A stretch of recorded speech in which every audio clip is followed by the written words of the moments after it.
సరిగ్గా అర్ధరాత్రి సమయంలో అందరూ నిద్రపోతున్నప్పుడు రామలక్ష్మికి అభి ఫోన్ చేసి, నేనిప్పుడు మీ ఇంటి కిందే ఉన్నాను. నిన్ను చూడాలనుకుంటున్నాను. నువ్వు వెంటనే కిందకొచ్చేయి అని చెప్పంగానే రామలక్ష్మికి కాళ్ళు చేతులు ఆడవు. ఎందుకనంటే అక్కడ అది తన అత్తవారిల్లు. నటించే వరకైనా అక్కడ అందరూ ఉంటారు కదా! తన వల్ల సీతాకాంత్ ఇబ్బందుల్లో పడకూడదు కదా! అయితే సరే అని చెప్పి ఇక రామలక్ష్మి అభిని కలిస్తే, నాకు నిన్ను చూడాలనుంది.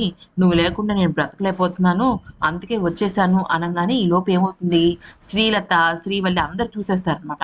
దాంతో రామలక్ష్మికి ఏం చేయాలో తెలియక అభిని తీసుకువెళ్ళి ఒక పొదల చాటున ఉంటుంది.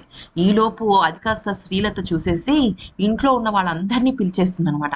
అయితే ఇక మరొక వైపు ఏమవుతుందంటే సీతాకాంత్ మాత్రం కిందకి దిగడు. పైనుంచి చూస్తాడు. పైనుంచి చూసేసరికి రామలక్ష్మి, అభి ఇద్దరు కూడా తనకి కనపడతారనమాట.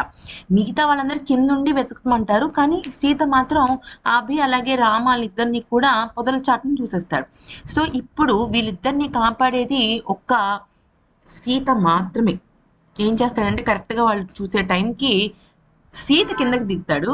పొదల వెనకాల రామలక్ష్మితో తనున్నట్టు ఒక బిల్డప్ ఇస్తాడనమాట. అది.